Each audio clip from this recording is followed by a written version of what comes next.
할렐루야. 이 시간에 하나님께 예배드리는 수요일 저녁입니다. 오늘도 여러분들에게 하나님의 충만한 은혜가 임하기를 소망합니다. 다 함께 기도하겠습니다. 하나님 참으로 감사드립니다. 오늘도 저희들 어김없이 하나님 앞에 무릎 꿇습니다. 오늘도 하나님의 말씀에 귀를 기울이기를 원합니다. 주님, 이 시간 임재하여 주셔서 우리의 삶을 인도하여 주시고 우리의 인생이 날마다 하나님께 무릎 꿇고 예배하는 인생이 되게 하여 주옵소서. 이 예배 시간을 통해서 더욱더 하나님께 가까이 가기를 원하오니 주님, 우리의 삶을 붙들어 주시고 날마다 하나님의 귀한 생명줄로 우리를 얼범해 주옵소서. 날마다 하나님의 생명을 누리며 사는 우리 모두가 되게 하여 주옵소서. 예수 그리스도의 이름으로 기도하옵나이다. 아멘. 우리 다 함께 하나님 앞에 찬양 드리겠습니다. 찬송가 412장입니다.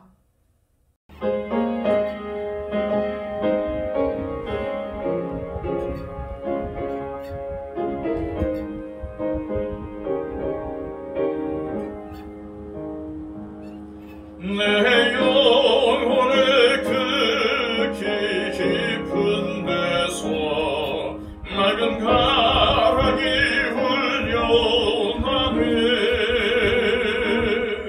하늘 곡조가 언제나 흘러나와 내 영혼을 고이 사네.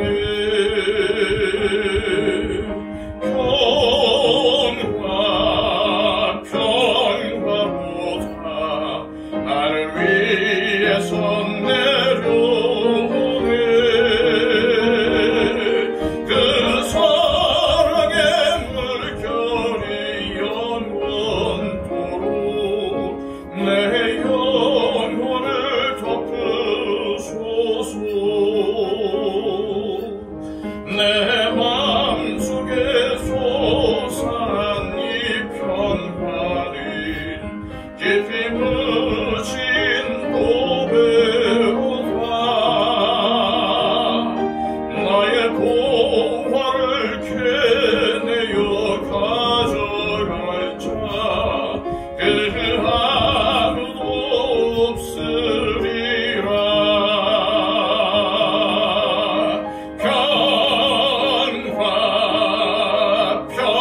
평화로다 하늘 위에서 내려오네. 그 사랑의 물결이 영원토록 내 영혼을 덮으소서. 내 영혼의 평화가 넘쳐나는 주의 큰 복을 받음이라. 내가 주야로 주님과 함께 있어 내 영혼이 편히 쉬네.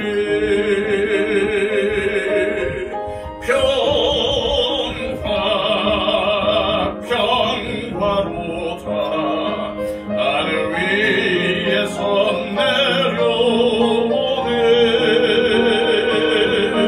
그 사랑의 물결이 영원토록 내 영혼을 덮으소서. 이 땅 위에 험한 길 가는 동안 참된 평화가 어디 있나. 우리 모두 다 예수를 친구 삼아 참 평화를 누리겠네.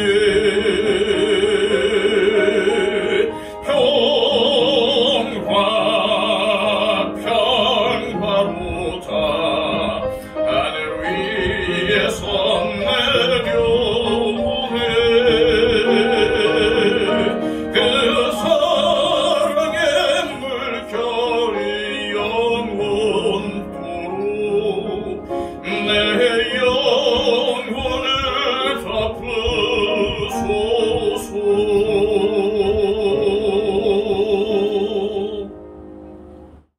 우리 찬송가 하나 더 하겠습니다. 찬송가 432장입니다.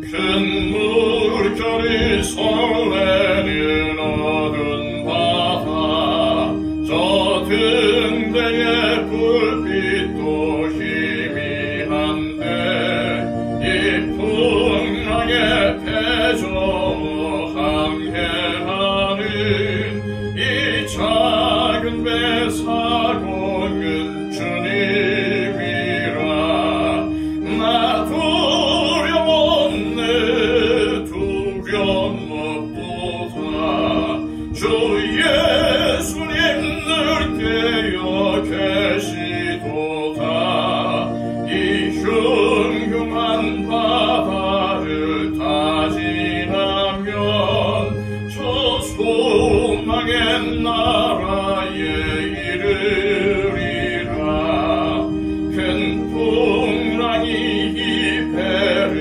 위협하며 저 깊은 물이 벌려 달려드나 이 바다의 노조 항해하는 이 작은 배 사공은 주님이라 나 두려웠네 두려움 없도다 주 예수님 늘 깨어 계시도다 이 흉흉한 바다를 다 지나면 저 소망의 나라에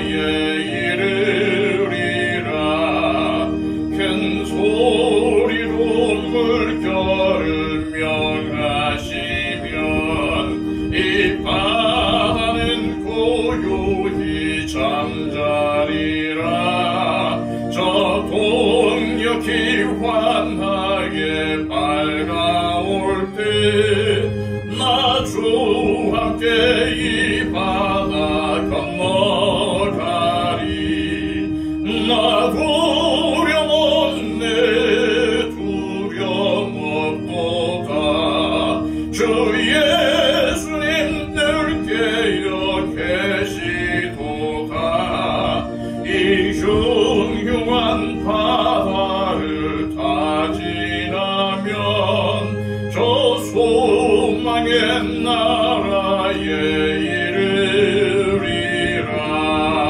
이르리라. 이 시간 우리 하나님께서 주시는 말씀은 신약성경 마가복음 1장 1절로 11절까지의 말씀입니다. 마가복음 1장 1절에서 11절 신약성경 53쪽을 참조하십시오. 하나님의 말씀입니다. 하나님의 아들 예수 그리스도의 복음의 시작이라. 선지자 이사야의 글에 보라 내가 내 사자를 네 앞에 보내노니 그가 네 길을 준비하리라. 광야에 외치는 자의 소리가 있어 이르되 너희는 주의 길을 준비하라. 그의 오실 길을 곧게 하라. 기록된 것과 같이 세례 요한이 광야에 이르러 죄 사함을 받게 하는 회개의 세례를 전파하니 온 유대 지방과 예루살렘 사람이 다 나아가 자기 죄를 자복하고 요단강에서 그에게 세례를 받더라. 요한은 낙타털 옷을 입고 허리에 가죽띠를 띠고 메뚜기와 석청을 먹더라. 그가 전파하여 이르되 나보다 능력 많으신 이가 내 뒤에 오시나니 나는 굽혀 그의 신발끈을 풀기도 감당하지 못하겠노라. 나는 너희에게 물로 세례를 베풀었거니와 그는 너희에게 성령으로 세례를 베푸시리라. 그때 예수께서 갈릴리 나사렛으로부터 와서 요단강에서 요한에게 세례를 받으시고 곧 물에서 올라오실새 하늘이 갈라짐과 성령이 비둘기같이 자기에게 내려오심을 보시더니 하늘로부터 소리가 나기를 너는 내 사랑하는 아들이라 내가 너를 기뻐하노라 하시니라. 아멘. 지금 우리 사회에는 청년 실업 문제가 심각합니다. 20대 청년들이 일자리가 없어서 소위 백수로 지내는 사람들이 많아져 사회적인 문제거리가 되었다는 말이죠. 그런데 한편에서는 직장이 없는 것이 아니라 청년들이 3D 업종의 일을 기피하기 때문에 일자리를 못 잡는 것이라고 말을 합니다. 여러분도 다 아시다시피 3D 업종은 힘들고 위험하고 더러운 일을 하는 직종을 뜻하는 거죠. 국민소득이 높아지면 어느 나라든지 사회 전반적으로 이러한 현상이 일어난다고 합니다. 1914년 영국 런던의 한 신문사에 이런 구인 광고가 실렸습니다. 다음과 같은 조건으로 함께 일할 사람을 모집합니다. 보수가 아주 적음, 수개월 동안 혹독한 추위 및 어둠과 싸워야 함, 이 일을 하는 동안 끊임없는 위험이 도사리고 있음, 무사귀한 보장 못함, 단 성공했을 경우 명예와 찬사. 아무리 성공하면 명예와 찬사를 얻을 수 있다고 해도 죽을지도 모른다는데 어떠한 사람들이 이런 식의 구인 광고를 보고 지원을 하겠습니까? 지금 같으면 어림없는 일이겠죠. 그런데 놀라운 일이 벌어졌어요. 이 광고를 보고 무려 5,000명이 넘는 사람들이 몰려왔다는 겁니다. 그래서 누구를 뽑을지 힘들 정도였다고 해요. 이 구인 광고는 도대체 누가 어떠한 일을 하기 위해서 낸 것일까요? 이것은 바로 남극 탐험가였던 어니스트 세클턴이라는 사람이 남극 탐험대원을 모집한다는 광고였습니다. 혹독한 추위와 굶주림, 심지어 생명까지 걸어야만 했던 최악의 상황이었음에도 불구하고 왜 그토록 많은 사람들이 지원한 것일까요? 그것은 인류 역사상 그 누구도 아직 밟아보지 못한 신천지를 개척한다는 매력에 끌렸기 때문입니다. 잘못하면 죽을 수도 있는데도 그렇게 많은 사람들이 지원한 것을 보면은 상식을 초월하는 매력이 있다는 것을 우리는 알 수가 있겠죠. 새 땅을 개척하고 새 시대를 연다는 것은 돈으로 바꿀 수가 없는 가치와 보람을 안겨줍니다. 그런데 하나님 나라를 위해서 새 시대를 열고 쓰임을 받는다는 것은 남극 개척이나 그 어떤 위대한 일이라 해도 결코 비교할 수 없는 가치를 우리에게 주는 거죠. 오늘 본문에는 새 시대를 시작하시는 예수님의 모습이 나와 있습니다. 오늘 본문의 내용으로 보면 우리 예수님께서 세례를 받으시는 내용이지만 사실은 그 이상입니다. 우리 예수님께서 세례를 받으신 것은 예수님이 사적인 생애를 마감하고 공적인 생애, 다시 말해서 공생애를 시작하시는 것을 뜻합니다. 구원의 역사의 관점으로 보면 구약에 약속된 메시아의 시대가 이제 예수님의 등장으로 인하여서 온 이스라엘 앞에 드러나게 된 것입니다. 물론 우리 예수님은 이 사건이 있기 전 약 30년 전에 이미 이 세상에 태어나셨습니다. 그리고 태어나시기 전부터 이미 하나님의 아들이셨죠. 하지만 공적으로 자신이 메시아, 곧 구원자이심을 드러낸 적은 한 번도 없었습니다. 그런데 이제 요단강에서 세례 요한에게 세례를 받으며 메시아로서 자기 자신을 드러내는 거예요. 바로 이때부터 새로운 시대, 즉 메시아의 시대가 시작된 것입니다. 오늘 본문에서 우리 예수님께서 보여주신 모습을 보면 크게 세 가지입니다. 첫째, 예수님은 먼저 자신을 물속에 담그셨습니다. 자신을 장사 지낸 것이죠. 그렇습니다. 새 시대에 쓰임받는 일꾼이 되기 위해서는 먼저 자기 자신을 장사 지내야 합니다. 이것이 하나님의 나라의 역설이에요. 먼저 자아를 죽여야 새 시대에 쓰임을 받을 수 있다는 말입니다. 자아가 살아있으면 하나님 나라를 위해서, 하나님의 일을 위해서 쓰임 받을 수가 없습니다. 죽어야 합니다. 이것을 상징적으로 보여주시려고 예수님은 의도적으로 요단강에서 세례를 받으셨습니다. 오늘 본문 9절 말씀입니다. 그때에 예수께서 갈릴리 나사렛으로부터 와서 요단강에서 요한에게 세례를 받으시고, 사실 예수님은 요한으로부터 이 세례를 받으실 필요가 없었습니다. 세례 요한이 선포한 세례는 죄 사함을 위한 회개의 세례였습니다. 즉 죄를 용서받기 위하여 회개하면서 받는 세례라는 거죠. 그런데 하나님의 아들이신 예수님은 죄가 없으신 분이세요. 그러니 요한에게 세례를 받으실 필요가 없는 거죠. 하지만 그럼에도 불구하고 받으셨습니다. 이것은 모든 사람의 죄를 대신 짊어지시고 십자가를 지실 것을 미리 보여주는 사건이 아닐 수가 없습니다. 그러면 9절에서 말하고 있는 그때는 언제일까요? 이것은 하나님께서 정하신 결정적인 때를 말합니다. 오늘 본문에는 광야에 외치는 자의 소리로서 메시아의 길을 준비한 세례 요한의 사역이 잘 나와 있습니다.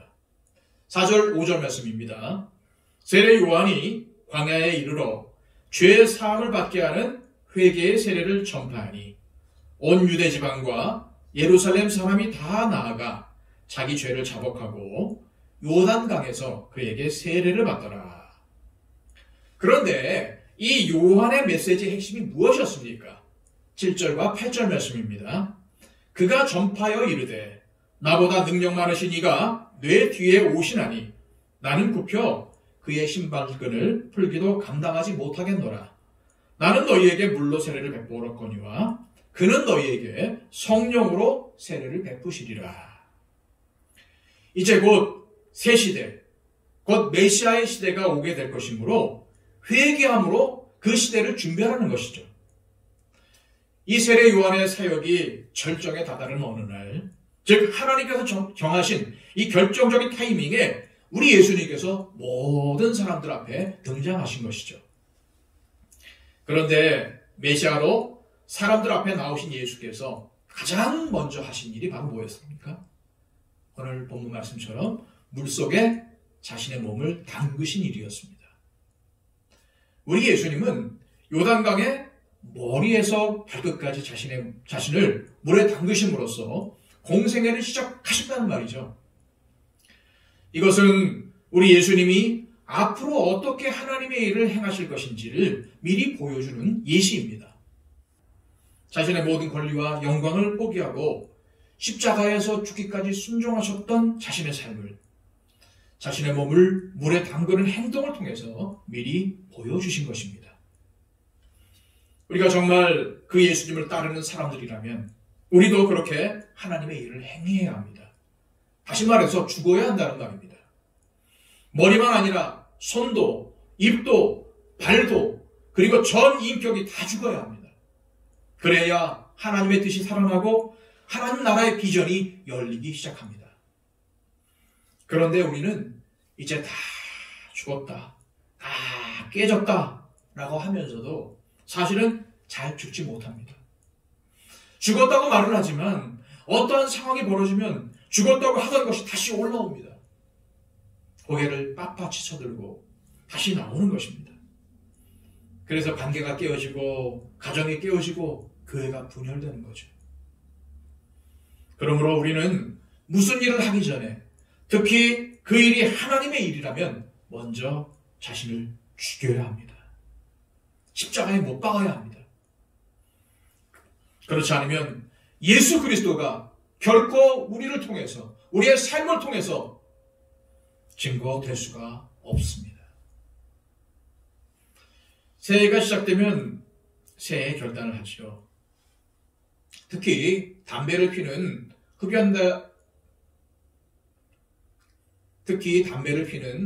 흡연자들 중에는 건강에도 안 좋고 가족들도 뭐라고 해서 담배를 끊어보겠다고 결단을 하는 사람들이 많지요. 그런데 담배를 어떻게 끊습니까? 담배를 끊어야지. 그런다고 끊어집니까? 흡연을 비롯한 그 어떤 나쁜 습관을 끊으려면 어떻게 해야 할까요? 그 답은 더 좋은 습관을 들이면 자연스럽게 끊어집니다. 마찬가지로 자아도 자꾸 내가 죽어야지 한다고 죽는 게 아닙니다. 더 좋은 것을 해야 합니다.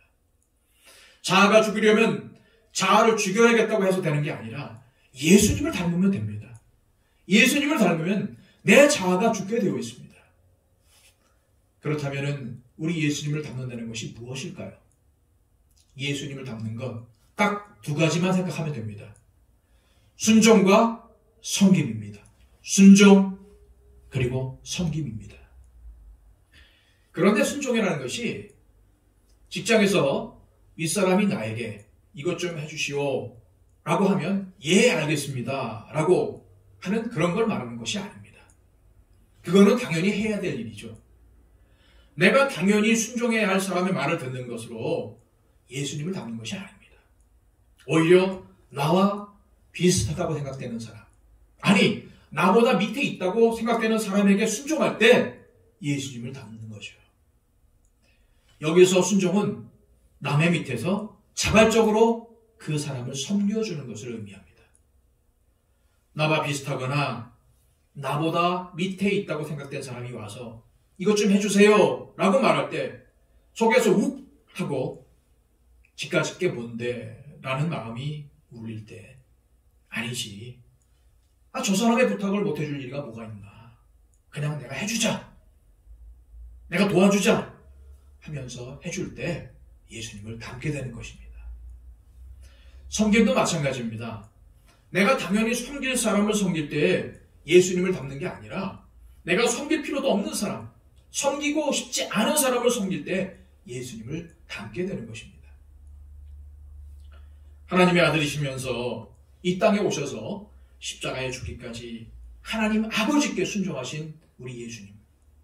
섬길 필요가 전혀 없으시고 섬김을 받아야 하실 분이 우리를 섬겨주셨던 것처럼 우리도 순종하고 섬길 때에 예수님을 닮게 됩니다. 그리고 그럴 때 자아가 죽는 역사가 일어나게 되는 거죠. 그리고 그러한 사람이 새 시대에 하나님께 쓰임받는 일꾼이 됩니다. 어떤 여객선에 불이 났습니다. 승객들을 구하기 위해서 급히 헬기가 날아와서 밧줄을 내립니다. 그런데 그 밧줄에는 한 번에 10명 이상은 매달릴 수 없는 밧줄이었어요. 그런데 11명이 이 밧줄에 매달린 겁니다. 그런데 놀랍게도 10명은 남자이고 1명은 여자였어요. 이것을 본 헬기 조종사가 다급히 마이크로 외칩니다. 여러분들 중 한 분은 이 밧줄을 놓아야 합니다. 10명까지밖에 올릴 수가 없습니다. 그렇지 않으면 이 밧줄이 끊어져서 여러분 다 죽게 됩니다. 그런데 아무도 이 밧줄을 놓으려고 하지 않았습니다. 모두 바다에 떨어져 죽고 싶지 않았기 때문이죠. 결국 보다 못한 여자가 말을 합니다. 저는 평생 남편과 자식들 뒷바라지 하느냐고 고생만 하며 살아왔습니다. 제가 마지막으로 한 번 더 희생하겠어요. 그 말을 들은 남자들이 너무너무 기뻐서 와 하고 손뼉을 치며 좋아하다가 다 떨어져 죽었다고 합니다. 누군가가 지어낸 이야기 같지만 역설적인 신앙의 원리를 잘 드러내 보여주고 있습니다. 나를 포기하려고 할 때에 오히려 생명의 역사가 일어난다는 겁니다. 오히려 하나님의 역사가 나타난다는 겁니다. 나의 것을 내려놓으면 하나님께서 일하기 시작하십니다. 비우는 것은 잃어버리는 것이 아니라 진정한 채움입니다. 하나님의 나라는 나의 깨짐과 비움을 통해서 펼쳐지기 때문입니다. 둘째, 우리 예수님은 성령의 능력을 받으셨습니다. 물속에 자신을 담그면 물에서 올라올 때가 있습니다. 그때 임하는 하나님의 능력이 있습니다. 10절 말씀입니다. 곧 물에서 올라오실새 하늘이 갈라짐과 성령이 비둘기같이 자기에게 내려오심을 보시더니, 여기 하늘이 갈라짐이라고 되어 있습니다. 이것은 초자연적인 현상을 의미하는 거죠. 다시 말해서 새 시대가 왔다는 상징입니다. 지금까지 어둠과 무기력함의 시대를 살아왔던 이스라엘 백성들에게 드디어 새 소망의 시대가 왔다는 것을 분명히 보여주는 장면입니다. 그때 무엇이 임했습니까? 성령이 임했습니다. 비둘기같이 눈에 보이게 임했습니다. 성령의 임재는 메시아의 시대를 여는 열쇠이며 결정적인 하나님의 사인입니다. 예수님은 공생애 동안 성령의 능력을 여러 번 보여주셨죠. 사랑하는 여러분, 우리도 성령의 능력을 받아야 하나님 나라의 일꾼으로 쓰임받을 수가 있습니다. 세상 사람들은 세상의 능력으로 살아갑니다. 그러나 우리 믿는 사람들은 성령의 능력으로 살아가는 사람들입니다.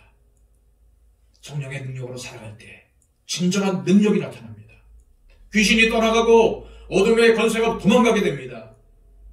그리할 때 분열이 사라지고 가정도 회복되고 교회도 회복되게 되는 거죠.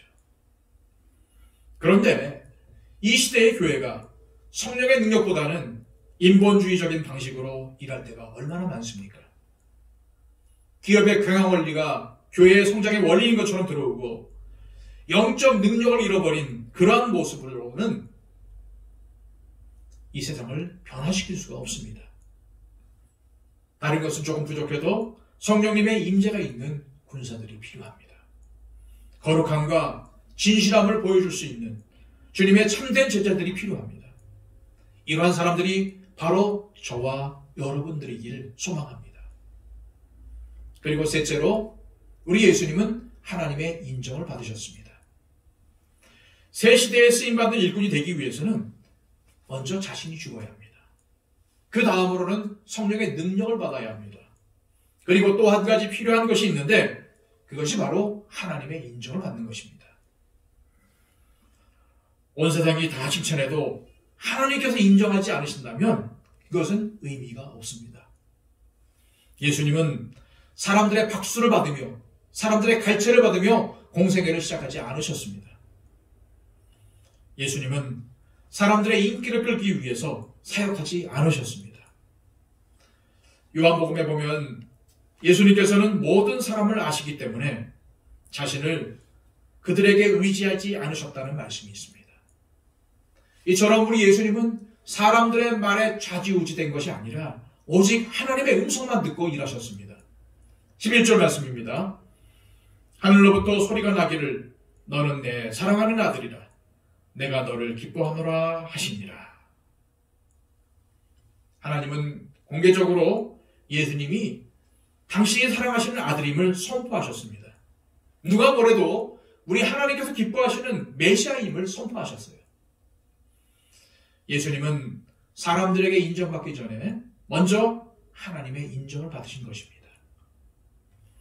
예수님의 모든 관심사는 자기를 보내신 아버지를 기쁘시게 하는 것에 집중되어 있었습니다. 우리도 이것이 분명해야 하나님의 일을 바르게 감당할 수 있습니다. 사실 누구나 인정을 받고자 하는 욕구를 가지고 있습니다. 인정을 받고 싶어하는 욕구, 그 자체는 잘못이 아니죠. 그런데 누구의 인정을 받으려 하는가가 문제입니다. 대개 우리는 사람들의 인정을 받기 위해서 애쓸 때가 많습니다. 남들이 박수를 쳐주고 칭찬을 해주면 기뻐서 웃고 조금만 뭐라고 하면은 괴로워합니다. 그러나 사람이 나에게 뭐라고 하느냐에 따라서 이랬다 저랬다 하는 것은 위험합니다. 사람의 칭찬은 얼마든지 비난으로 바뀔 수가 있기 때문입니다. 우리 예수님의 경우를 보세요. 예루살렘에 들어가실 때에 이 군중들이 난리를 치며 호산나를 외쳤어요.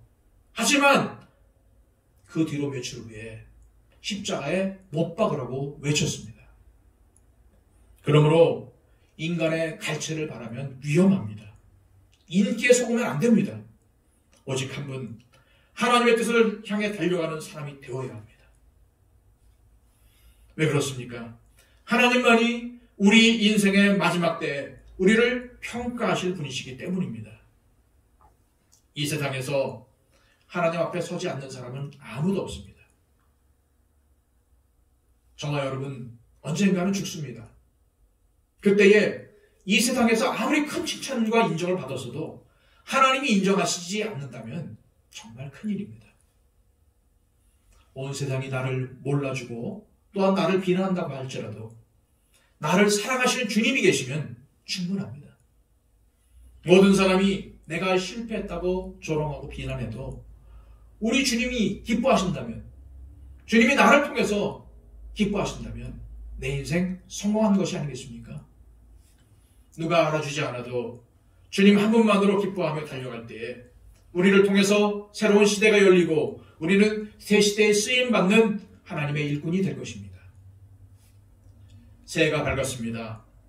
이 시대에 새로운 일꾼이 필요합니다. 성령의 바람이 불 때에 하나님 나라를 향해서 달려갈 사람들이 필요합니다. 주님처럼 자신을 죽이고 오직 성령의 능력을 힘입어서 하나님만을 위해서 달려갈 사람이 누구입니까? 바로 저와 여러분들이 이러한 사람들이 될 수 있기를 간절히 축원합니다. 기도하겠습니다. 하나님, 오늘 말씀을 통해서 우리 예수님께서 우리에게 보여주신 행동들을 살펴보게 하심을 감사드립니다. 주님, 이러한 행동들을 통해서 저희들 하나님이 바라시는 일꾼들로 세워지기를 원합니다. 오직 하나님만을 위해서, 오직 하나님 나라만을 위해서 달려갈 수 있는 그러한 하나님의 백성들이 되기를 원합니다. 주님, 오늘도 이 주신 말씀 굳건히 붙잡게 하여 주시고 이 말씀을 붙잡고 순종하는 우리 모두가 되게 하여 주옵소서. 예수 그리스도의 이름으로 기도하옵나이다. 아멘.